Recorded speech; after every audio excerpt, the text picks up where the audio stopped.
अस्सलाम वालेकुम my dear students. आज का जो हमारा टॉपिक है exercise 4.2 question number 1 class 10th का है, जो हमने लिया है क्वाड्रेटिक इक्वेशंस में से। तो क्वेश्चन नंबर 1 क्या कह रहा है, solve the problems given in example first. Example first में कुछ प्रॉब्लम्स दिए गए हैं, उनको आपको सॉल्व कर देना है। जिसमें मैंने एक प्रॉब्लम जो है वो बोर्ड पे लिखी है। प्रॉब्लम फर्स्ट जो है वो क्या कह रही है, John and Jayvanti together had 45 marbles, both of them lost 5 marbles each, and the product of the numbers of marbles they now have is 124. We would like to find out how many marbles they had to start with. देखिए, जब तक आपको question समझ में आ जाएगा तब तक आपको क्वेश्चन करना ही नहीं आ जाएगा। तो सबसे पहले हम इस चीज क्वेश्चन को समझते हैं, प्रॉब्लम को समझते हैं, देन आफ्टर दैट हम इस चीज को सॉल्व करेंगे। तो प्रॉब्लम ये कह रही है कि जॉन एंड जयवंती के पास जो थे वो थे 45 मार्बल्स। ठीक है, दोनों ने 5-5 मार्बल्स जो है वो खो दिए। खोने के बाद अगर हम उनके मार्बल्स के तादाद को अगर हम आपस में मल्टीप्लाई कर दें, यानी कि जितने जॉन के पास थे और जितने जयवंती के पास थे मार्बल्स, अगर हम उनको आपस में मल्टीप्लाई करें, उनका जो प्रोडक्ट आता है वो आता है हमारे पास 124। हमें फाइंड आउट क्या कर देना है, we would like to find out how many marbles they had to start with. ठीक है, आई होप कि आप लोगों को जो क्वेश्चन है वो समझ में आ चुका होगा। तो चलिए स्टार्ट कर देते हैं। मैं कहूंगा late the number of marbles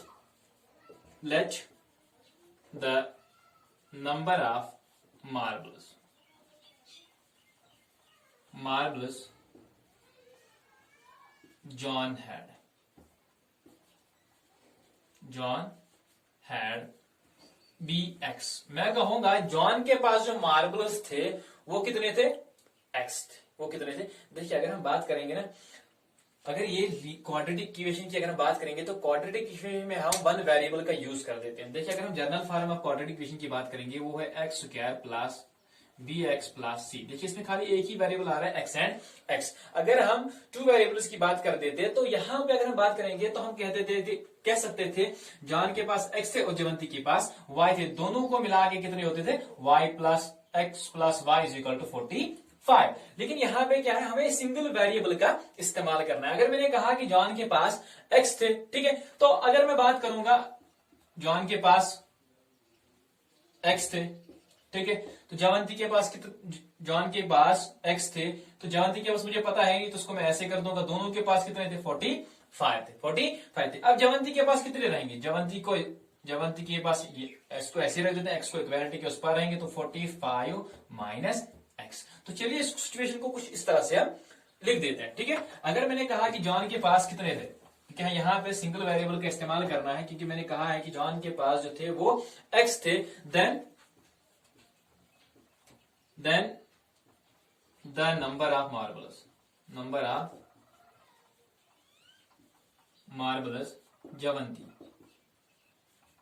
Jaywanti had। अब जयवंती के पास कितने थे, अगर जॉन के पास इतने हैं, 45 में से जॉन के कम कर देते हैं, जितने बचेंगे उतने किसके पास थे, जयवंती के पास थे, यानी कि 45 माइनस x जयवंती के पास थे। देखिए, अब क्वेश्चन में क्या कह रहा है, एक और कंडीशन दी गई है, हम लिखेंगे आफ्टर लॉसिंग 5 मार्बल्स, तो उनके पास कितने कितने रहेंगे। अब यहाँ पे इसके पास पहले इतने थे, देन उसके बाद जयवंती के पास इतने थे। अब दोनों ने 5-5 मार्बल्स जो खोए हैं, अब इसके पास कितने रहेंगे, इसके पास कितने रहेंगे। तो हम सिचुएशन को इस तरह लिखेंगे, after losing 5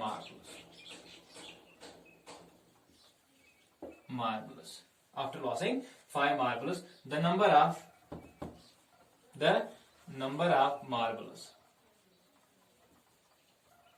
of marbles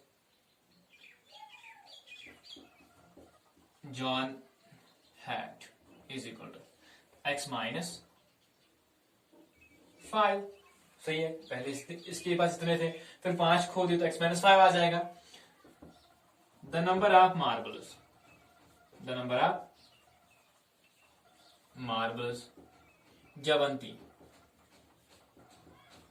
Jaywanti के पास कितने रहेंगे, 45 minus x minus 5 which is equal to 40 minus x। क्योंकि 45 में से 5 कम कर दो तो कितने आ जाएंगे, 40 minus x। 40 minus, I hope कि आप लोगों को यहां तक समझ में आ चुका होगा कि यहां से अब इसके पास जो है 5 मार्बल खोने के बाद जॉन के पास कितने मार्बल रहे, x-5, और जयवंती के पास कितने मार्बल रहे, 40 - x। अब गिवन क्या दिया गया है, खोने के बाद अगर हम इनके मार्बल्स को आपस में मल्टीप्लाई कर दे, मार्बल्स को आपस में मल्टीप्लाई, यानी कि मार्बल्स की तादाद को आपस में मल्टीप्लाई कर दे, दोनों के मार्बल्स को आपस में मल्टीप्लाई कर दे, तो वो कितना आ जाता है, 124। मैं लिखूंगा अकॉर्डिंग टू क्वेश्चन,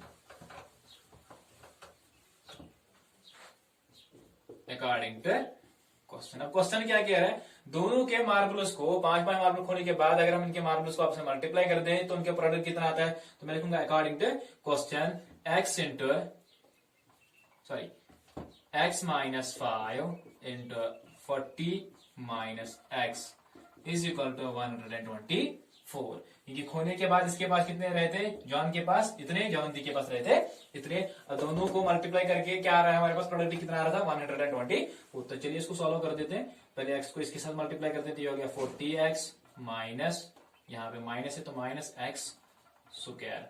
अब 40 को 5 को इससे मल्टीप्लाई कर देते हैं, यहाँ पे माइनस आ जाएगा क्योंकि ये माइनस एक माइनस है, तो 5 0 0, 5 4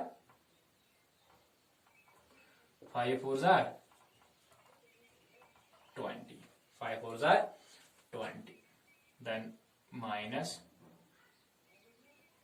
5 minus minus plus 5x is equal to 124। तो चलिए इस चीज को थोड़ा सा सॉल्व कर देते हैं। ये हो गया 40x प्लस 45x कितने हो गए, 45x माइनस x स्क्वायर, 200 को इक्वालिटी के उस पर लेके जाते हैं, ठीक है, कितना बचेगा, 124 प्लस 200, ठीक है। तो ये गया 45x minus x square is equal to, ये हो गया 4 2 रे कितने हो गए, 324। तो चलिए यहाँ पे जो सिचुएशन हमारे पास आ गई, इसको हम लिखेंगे क्वाड्रेटिक फॉर्म में, यानी कि स्टैंडर्ड फॉर्म में लिख देते हैं। यानी कि स्टैंडर्ड फॉर्म हमारे पास क्या है, ax square minus plus bx plus c is equal to 0। तो हम इसको x इन दोनों को इक्वालिटी के उस पार लेके जाएंगे, तो ये क्या बनेगा, यहाँ पे देखिए x स्क्वायर जो था यहाँ पे नेगेटिव था, तो इक्वालिटी के उस पार लेके जाएंगे तो पॉजिटिव बनेगा, ये यहाँ पे पॉजिटिव था तो ये बन जाएगा यहाँ पे नेगेटिव, देन ये था पॉजिटिव तो इसको हम ऐसे ही रहने देते हैं, ठीक है, is equal to 0, is equal to 0। तो चलिए अब हमारे पास आ गई क्वाड्रेटिक इक्वेशन, इसको हम सॉल्व कर देंगे बाय फैक्टराइजेशन मेथड से। तो उसको हम कैसे कर देते हैं बाय फैक्टराइजेशन मेथड से, स्प्लिटिंग द मिडल टर्म। तो सबसे पहले क्या करेंगे, इसको हम ऐसे लिख देते हैं x स्क्वायर, फिर कोफिशिएंट ऑफ x को मल्टीप्लाई कर देते हैं इसके साथ, तो वो कितना आएगा, 324। तो अब 45 को हम ऐसे कौन से दो नंबर से स्प्लिट करेंगे, जिनको अगर हम मल्टीप्लाई करेंगे तो वो कितना आ जाना चाहिए, 324। तो मेरे हिसाब से वो होंगे -36 एंड -9। देखिए ऐसे दो नंबर्स होंगे, अगर हम 45 को स्प्लिट कर देते हैं ना, -36 एंड -9 से, अगर हम इनको आपस में मल्टीप्लाई करेंगे तो वो कितना आ जाएगा, 324। बट अगर हम इनको प्लस कर देते हैं तो वो कितना आ जाएगा, -45। तो यहां पे मैं 45 को स्प्लिट कर दूंगा, -36x -9x plus 324 is equal to 0। अब रिग्रुप कर देते हैं, इनमें से बाहर क्या आ जाएगा, इनका एक ग्रुप बना देते हैं, इनका एक ग्रुप, इसमें से बाहर आ जाएगा x, अंदर क्या बचेगा, x -36। अब यहां से भी ऐसा ही कुछ बाहर निकाल दो, जैसे यहाँ पे बचा x -36, तो यहाँ पर भी बचना चाहिए x -36। तो यहाँ पे हम सीधे लिखे आ जाते हैं -9 बाहर, क्योंकि अकेला 9 x रह जाएगा, क्योंकि यहाँ पे पहली टर्म जो है सिंगल x है, तो यहाँ पे आ जाएगा x। देखिए 36,000 क्या आया था हमारे पास, इतना, तो यहाँ पे बचेगा, क्योंकि हमने माइनस बाहर निकाल दिया तो यहाँ पे आ जाएगा माइनस, तो यहाँ पे बचेगा 36 इज इक्वल टू 0। देखिए ये भी सेम है, ये भी सेम, इनको बाहर लेके आ जाते हैं, x -36, अंदर क्या बचेगा, x -9 इज इक्वल टू 0। तो चलिए इनको इक्वेट कर देते हैं, किसके बराबर, 0 के बराबर। हम लिखेंगे आएगा x -36 इज इक्वल टू 0 और x -9 इज इक्वल टू 0। देखिए ये जो है दोनों 0 के बराबर है, ठीक है। अब तभी तो ये 0 के बराबर होंगे ना, जब इनमें से एक 0 के बराबर होगा कि नहीं होगा। तो मैंने इसीलिए कहा कि या तो ये 0 के बराबर होगा या तो ये 0 के बराबर होगा। तो चलिए इसको थोड़ा सा सॉल्व कर देते हैं। मैं कहूंगा if x minus 36 is equal to 0। अगर ये 0 के बराबर होगा, x की वैल्यू क्या आ जाएगी बेटा 36। If x minus 9 is equal to 0, then x की वैल्यू क्या आ जाएगी बेटा, x is equal to 9। x is equal to 9। देखिए, या तो जॉन के पास यहाँ पे x के दो वैल्यूज हमारे पास आ गए। हमने x का जो वैल्यू रखा था, मैंने कहा था let the number of marbles John had be x। या तो जॉन के पास यहाँ पे x के दो वैल्यूज आए, या तो जॉन के पास 36 थे, या तो 9 थे। अब मैं कहूंगा if the number of marbles if the number of marbles John had is equal to 9, if the number of marbles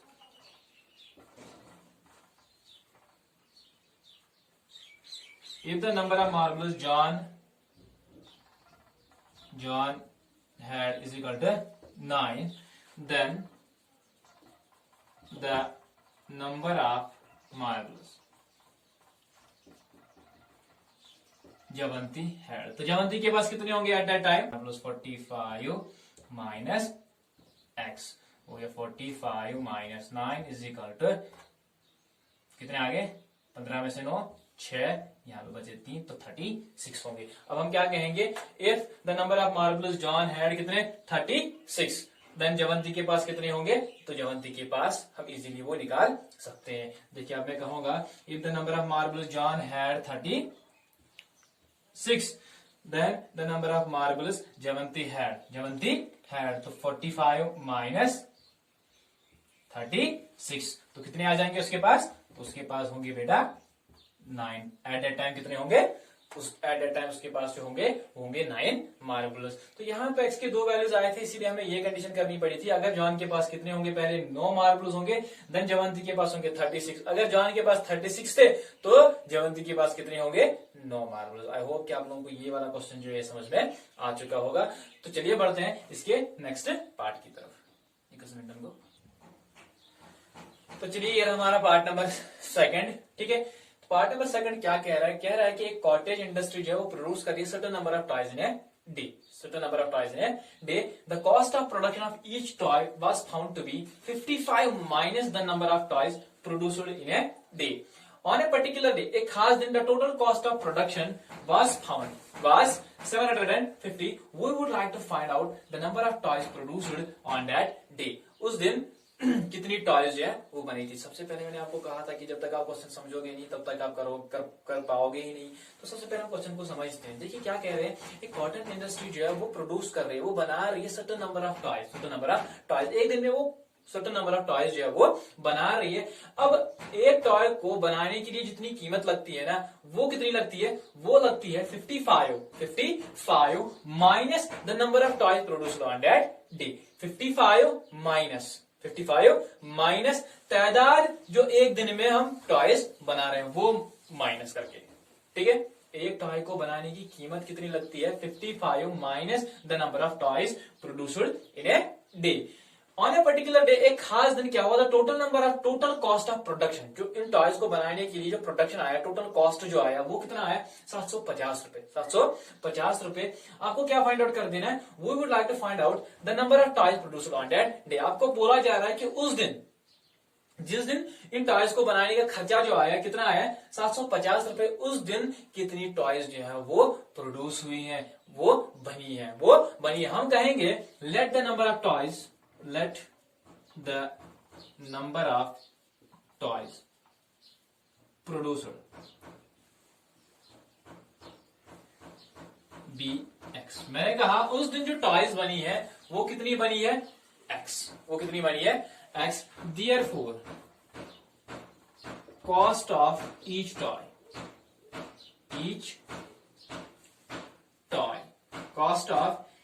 toy कितना होगा, 55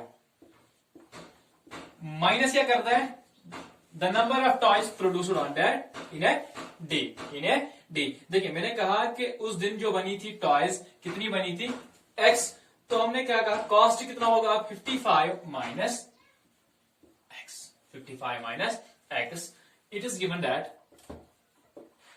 क्या दिया गया है, टोटल प्रोडक्शन जो आया है कितना आया है, टोटल कॉस्ट ऑफ प्रोडक्शन कितना आया बेटा 750 तो मैं लिखूंगा या अकॉर्डिंग टू क्वेश्चन लिखूंगा, अकॉर्डिंग टू क्वेश्चन के मुताबिक। देखिए मैंने क्या कहा, नंबर ऑफ टॉय जो प्रोड्यूस हुए हैं उस दिन वो भैया एक्स, ईच टॉय का कॉस्ट कितना है वो है इतना। देखिए अगर टोटल कॉस्ट ऑफ प्रोडक्शन कितना हुआ है वो हुआ है 750, तो मैं कह सकता हूँ ना according to question x into 55 minus X is equal to 750।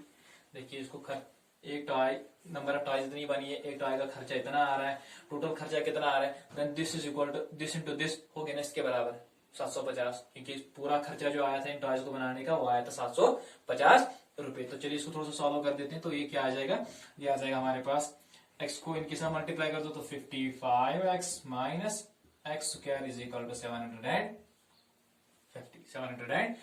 तो चलिए इसको जनरल स्टैंडर्ड फॉर्म में लिख देते हैं, क्वाड्रेटिक इक्वेशन की स्टैंडर्ड फॉर्म में। तो इन दोनों को इक्वालिटी के उस पर लेके जाएंगे तो ये आ जाएगा एक्स स्क्वायर, क्योंकि यहाँ पे माइनस था प्लस बन जाएगा इक्वालिटी की, यहाँ पे माइनस था, यहाँ 55 है प्लस था तो ये बन जाएगा minus 55x is equal to 700 क्योंकि इक्वालिटी के उस पर लेके तो प्लस 750 इज इक्वल टू 0। अब हमारे पास आ गई क्वाड्रेटिक इक्वेशन, इसको सॉल्व कर देते हैं बाय फैक्टराइजेशन। तो कैसे कर देते हैं, splitting by splitting the middle term. तो इसको हम ऐसे लिख देते हैं। तो सबसे पहले हम क्या करेंगे, कोएफिशिएंट ऑफ एक्स से मल्टीप्लाई कर देते हैं इसको, तो ये आ जाएगा 750। अब 55 को हमें ऐसे स्प्लिट कर देना है, ऐसे दो नंबर से स्प्लिट कर देना है। अगर हम दो नंबर्स को आपस में मल्टीप्लाई कर दें तो वो कितना आ जाना चाहिए बेटा, वो आ जाना चाहिए 750। बट अगर हम उनको प्लस कर देते हैं तो वो आ जाना चाहिए माइनस 55। तो कैसे कर देंगे 55 को स्प्लिट, 55 को अगर हम स्प्लिट करेंगे तो वो हम कर देंगे ऐसे। अगर मैं इसको ऐसे कर दूं बेटा -25 माइनस 30 कितने हो गए बेटा, अगर हम इनको आपस में हम प्लस कर देते हैं -25 प्लस माइनस हो गया माइनस सीधे -30 तो कितना आ जाएगा 55। अगर हम प्रोडक्ट कर देते हैं इनको तो कितना आ जाएगा -25 माइनस 30 इंटू -30, 3 0 0 0 3 5 15 3 2 6 6 और 7 आ गया ना 750। माइनस है माइनस गोस्ट प्लस, तो वो होंगे हम -55 को स्प्लिट कर देते हैं कैसे, तो ये हो गया सीधे X square -25x minus 30x plus 750 is equal to 0। Review कर लेते हैं। तो इनमें से कॉमन क्या आ जाएगा, x कॉमन आ जाएगा, x -25। इसमें से हम सीधे निकाल देते हैं -30 बाहर, क्योंकि यहाँ पे माइनस यहाँ पे प्लस है तो x भी अकेला रहना चाहिए, जो यहाँ पे आया है तो वो यहाँ पर भी आना चाहिए। तो इस वजह से मुझे -30 जो बाहर निकालना पड़ेगा, तभी तो x प्लस आ जाएगा। तो ये आ जाएगा प्लस, देन माइनस, जो माइनस हमने बाहर निकाल दिया, प्लस बन जाएगा माइनस। तो यहाँ पे 25,000 हो गया सीधे, क्योंकि यहाँ पे जो स्प्लिट कर रहे हैं हम इनको अगर हम मल्टीप्लाई कर देते तो वो आ जाएगा सीधे वही इज इक्वल टू 0। ठीक है बेटा, तो यहाँ पे दोनों सेम है तो इनको बाहर लेके आ जाते हैं। अंदर क्या बचेगा x minus 30 is equal to 0। तो इक्वेट कर देते हैं इनको 0 के बराबर बेटा। आई होप कि आप लोगों को इतना तो लिखा होगा, इसको ऐसे रहने देते हैं। हम लिखेंगे either this is equal to 0, equate को कर देते हैं 0 के बराबर, either x minus 25 is equal to 0 और x minus 30 is equal to 0। If x minus 25 is equal to 0 then x की वैल्यू क्या होगी बेटा, x की वैल्यू जो होगी वो होगी 25। If x minus 30 is equal to 0 then x की जो वैल्यू होगी ना बेटा वो होगी 13। Therefore, the number of